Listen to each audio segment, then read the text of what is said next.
आइए हम सुने विज्ञान की अनकही कहानियाँ। आइए हम सुने विज्ञान की अनसुनी कहानियाँ। एक नई दुनिया की आवाज़ आपकी आवाज़, विज्ञान की आवाज़, की आवाज़। Celebrating Azadi Ka Amrit Mahotsav, we bring you a podcast series on STEM popularization, science, technology, engineering, mathematics and medicine, supported and catalyzed by the National Council for Science and Technology Communication, Government of India. This program is produced by Media for Community Foundation. Creative content and technical support is given by Salam Namaste Community Radio, Noida. एक नई दुनिया की आवाज़ आपकी आवाज़, विज्ञान की आवाज़, की आवाज़, की आवाज़। आज की प्रमुख स्टेम पॉपुलराइजेशन जानकारियाँ। विज्ञान के दुनिया से आज की जानकारियां।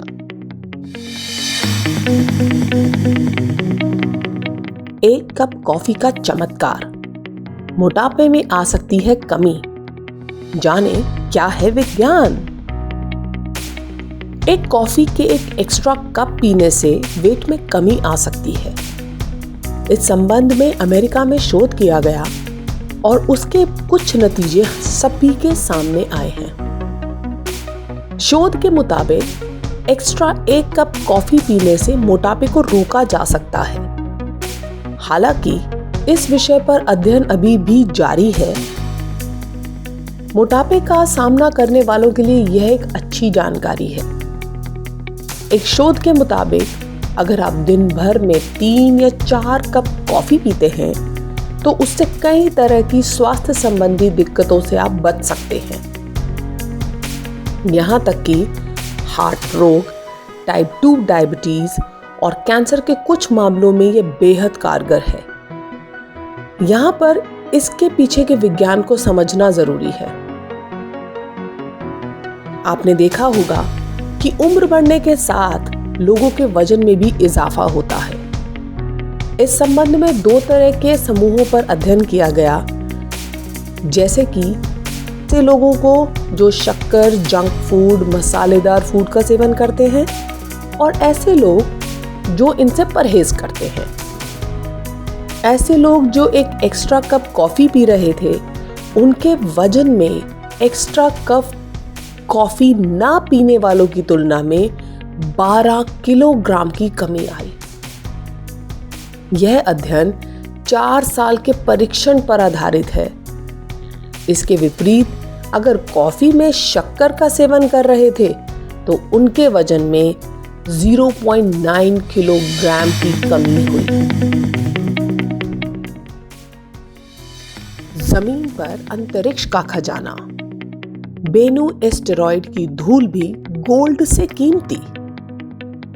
बेनू एस्टेरॉयड के मूल सैंपल के बारे में नासा 11 अक्टूबर को सीधे प्रसारण के जरिए जानकारी देगा।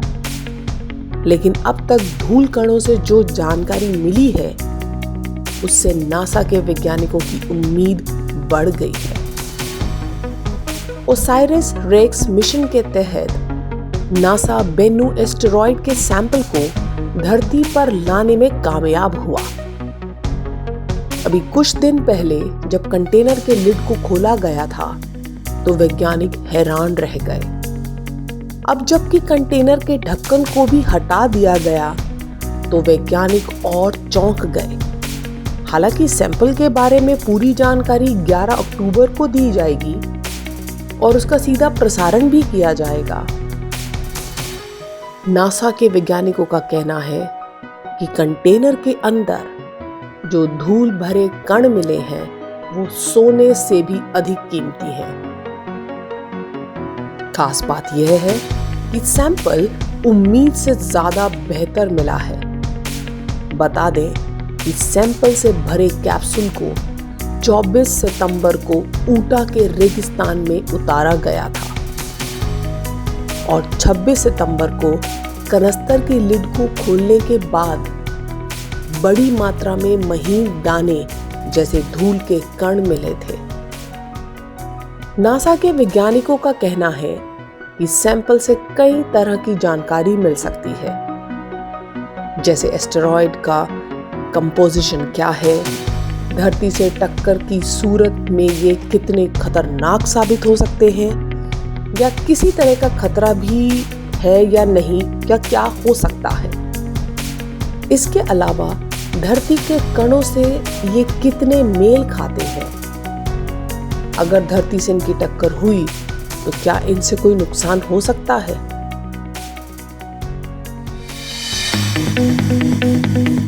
वर्षों की मेहनत के बाद रहस्य से उठा पर्दा। कैसा दिखता है चांद अंदर से? अभी तक यह रहस्य बना हुआ था कि चांद की आंतरिक संरचना कैसी है। क्या चांद का आंतरिक हिस्सा मार्टीन अवस्था में है या पूरी तरह से सॉलिड है? अब इस रहस्य से पर्दा उठ चुका है। वैज्ञानिकों के मुताबिक चांद का कोर सॉलिड है। चांद की सतह के बारे में ज्यादा जानकारी हासिल करने के बीच वैज्ञानिक जगत को उत्सुकता इस बात की भी रही है कि चांद ने अपने अंदर क्या छिपा रखा है। अब जो जानकारी हासिल हुई है उसके मुताबिक चांद का अंदरूनी हिस्सा उतना मुलायम नहीं है जैसा पहले कभी विचार था। इस संबंध में मई में एक जानकारी भी पब्लिश की गई थी जिसके मुताबिक चांद का इनर कोर सॉलिड बॉल की तरह है जो आयरन से बना हुआ है। अब इससे इनर कोर के सॉलिड या माल्डेन होने की बहस पर विराम लग चुका है। इसके साथ ही अब चांद को समझने में और मदद मिलेगी।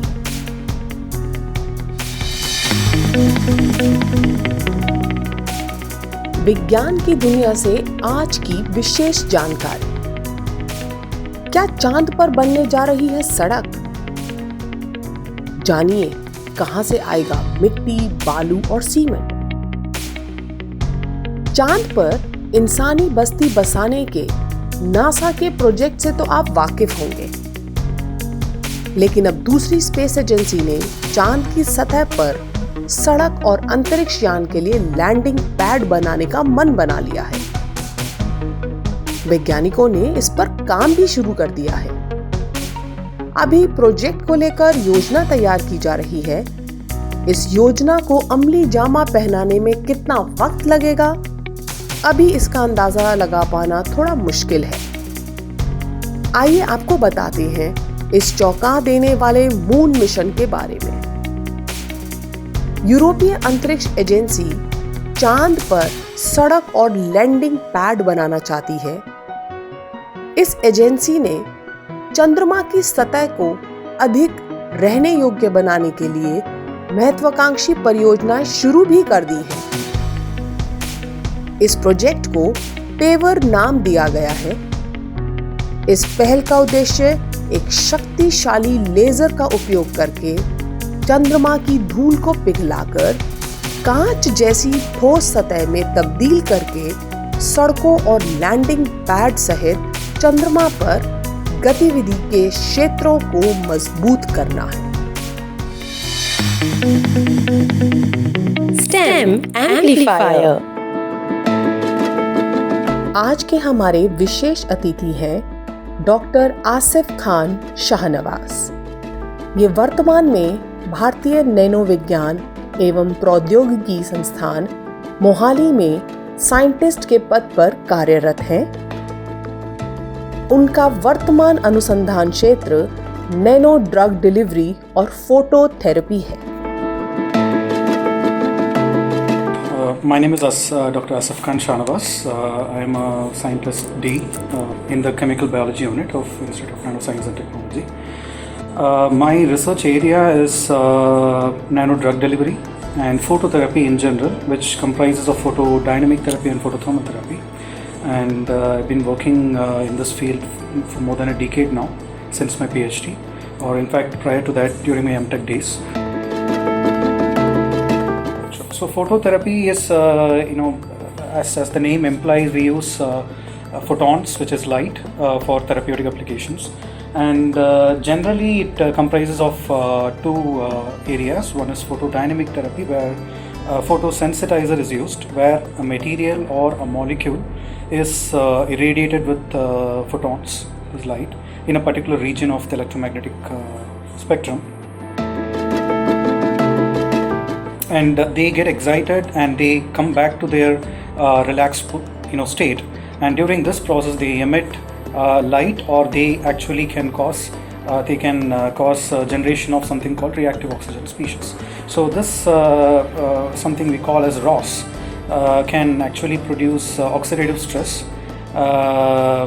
Specifically, let's say in case of cancer, if we want to kill a cancer cell, we can generate this oxidative stress and get them go into cell death. In case of photothermal therapy, the same light is used to irradiate on a plasmonic material, which will have something, there is something basics called surface plasmon resonance, the principle behind plasmonic materials, where they absorb light, and at a particular frequency they absorb the light. And as I said before, here as well there is a excitation of the lattice arrangements in the material, and they relax, and during this relaxation there is a thermal energy that is released, and this thermal energy, that is heat, is it is aided for killing the cancer, let's say. So this is photothermal therapy. So this is in case of phototherapy. And in case of nano drug delivery, we work on combination nanomedicines, where we actually deliver more than one drug at the same time to a particular target, because in case of chemotherapy, not just one, more than one chemotherapeutic drugs are used in clinics to fight various types of tumors. So we try to see if we can safely load them in a particular one single nanoparticle compartment, and we can deliver them only to the site of target, not anywhere else, which is... What is that, if you can explain? ROS is basically reactive oxygen species. Any oxygen based molecules, such as molecular oxygen or nitric oxide, all these actually can be the outer shell electron on these atoms or molecules can be knocked off by a high energy radiation, or through the process, as I already mentioned, called photosensitization. So when they lose that electron, they become highly reactive, and they want to now react immediately with some other molecules or macromolecules present within the cancer cells. So it can be DNA, it can be protein, which are highly important for the cancer cell to function. So if this reactive oxygen species is going to damage them, naturally the cell cannot tolerate, and it will go into something called programmed cell death, which is apoptosis, which we call it as. So this is what the ROS generally is present in the body. It is regularly scavenged by natural mechanisms. However, beyond a particular limit of ROS, the cell will automatically go into programmed cell death. Yeah, so we, as I said before, we are working on nano drug delivery in case of combination nanomedicine. So this has been my focal area since my PhD times, and recently we started with phototherapy. However, we are also moving into nano immunotherapy, which would be our futuristic approach of combating cancer. Specifically right now we are concentrating on triple negative breast cancers, which is the advanced stage breast tumors, which do not have any clinical therapeutic established module. So we will be looking more at immunotherapy angle using nanoparticle as a tool. And we are also working on bioimaging, where we are working on near infrared imaging in the NIR window 2. So that is, we always work in window 1. So we are working in, we have started right now to work in the second window of near infrared region, which will be much more better for penetration into deep inside the body for getting better fluorescence based imaging signals. So bioimaging is any module that helps in understanding the structural and functional aspects of a biological entity. So it can be a microscopy, which is a fluorescence microscopy or a confocal microscopy, which helps to look deep inside a microstructure such as a cancer cell, or a microorganism. But in the other end of the spectrum, we can also say that we can look deep inside a full-grown human, where we can take MRI, CT, X-ray. All these are bioimaging modalities. So the bioimaging modality which we are interested in my group is body imaging, in vivo imaging, where we are mostly looking at fluorescence-based imaging in the near infrared spectrum, in 1 and 2 window of near infrared spectrum. Presently, our group, we are at a very early stage. We are working on several aspects of, as I said, the therapeutic and diagnostics, which is the bioimaging part of. We are mostly concentrating on breast tumors, advanced breast tumors. However, there are global players in case of industry who are working on drug delivery specifically, and in fact, you may recently know the COVID vaccine is also nano based, right? Yeah. So there are several industrial players which are working on nanotherapeutics specifically. However, it's a long run. It takes a lot of time, and several nanoparticle based therapeutic tools are in various stages of clinical trials. So very few are in market. So we hopefully will see in another 5 to 10 years more. So in case of, I wouldn't call them competitors, rather I would call co-players, and one is Dr. Arvind Kumar. He is from Arvind Kumar Rengan. He is from IIT Hyderabad. Dr. Amit Jaiswal from IIT Mandi. So I'm talking only from the young generation of scientists working in photothermal therapy. There are senior scientists who have achieved their goals as well. So we are at a very early stage in case of photothermal therapy in India.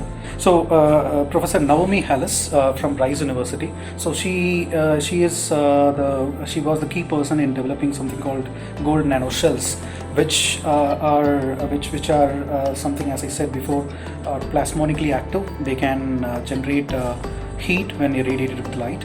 So recently in 2019 they published first pilot clinical trial against prostate cancer, and they've used photothermal therapy with nanoshells, and I think this is a growing area, and I'm sure a lot more we can see in the coming years.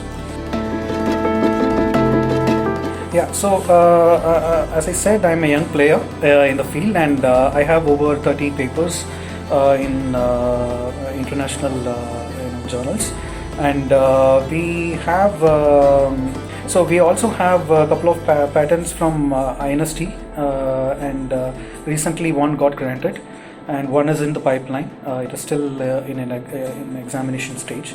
So both these patents are for photothermal therapy, and one of them is granted, and that is mostly for localized photothermal therapy with hydrogels.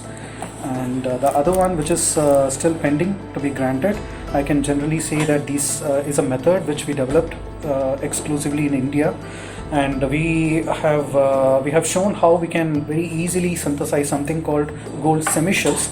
I talked about gold nanoshells, which just started the clinical trials. So we have made something called gold semishells. They look something like a cup, but in nano particle size, nanoscale size. So we could generate them within 5 minutes using something called Metal Organic Frameworks as a template. In case of drug delivery, the one which I already spoke about, combination nanomedicine, we are mostly concentrating on triple negative breast cancers, and in India there is a foremost cancer in case of women. So this particular cancer do not have any established module of therapy. So we want to develop combination nanomedicines for combating such kind of systemic disease, because this particular tumor spreads from the primary site to, let's say, lung, bone and everywhere else in the body. So it becomes a systemic disease by itself. So we want to combat such systemic disorders, and that way I feel that if we can be successful in developing a tool which can combat a systemic cancer, that would be highly beneficial as a society. How can this be beneficial for advancement of science? Yeah, so we science is always, from my point of view, we are taking baby steps, with every achievements that we do, and I'm sure from my group, whatever we are doing, it's going to add up to higher costs, and I'm sure that what we are reporting and what we are also patenting will help ourselves in designing a very specialized and improved tools to combat very highly challenging disorders and diseases. And in terms of growth of science, I'm sure that whatever we can contribute can be taken ahead by other groups who can contribute in the overall building up of the science in case of nanomedicine and nanotherapy.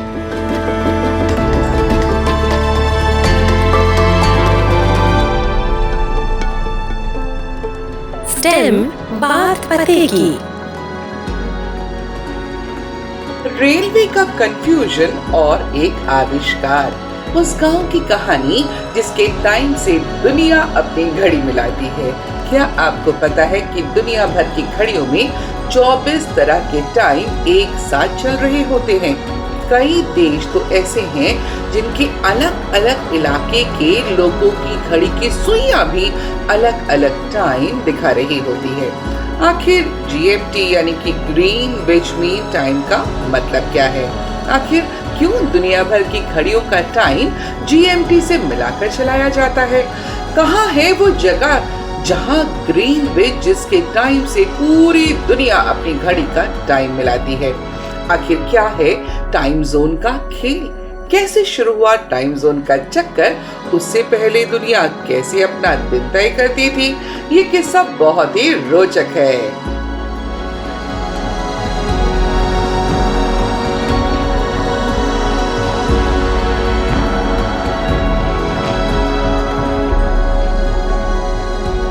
ये था आज का विज्ञान की आवाज। आपको ये podcast कैसा लगा हमें बताएं mediaforcommunity@gmail.com पर।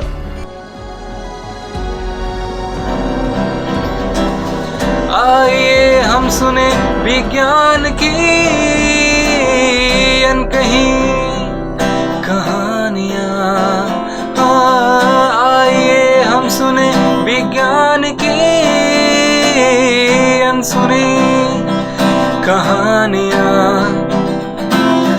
एक नई दुनिया की आवाज आपकी आवाज, विज्ञान की आवाज की आवाज। Celebrating Azadi Ka Amrit Mahotsav, we bring you a podcast series on STEM popularization. Science, technology, engineering, mathematics and medicine.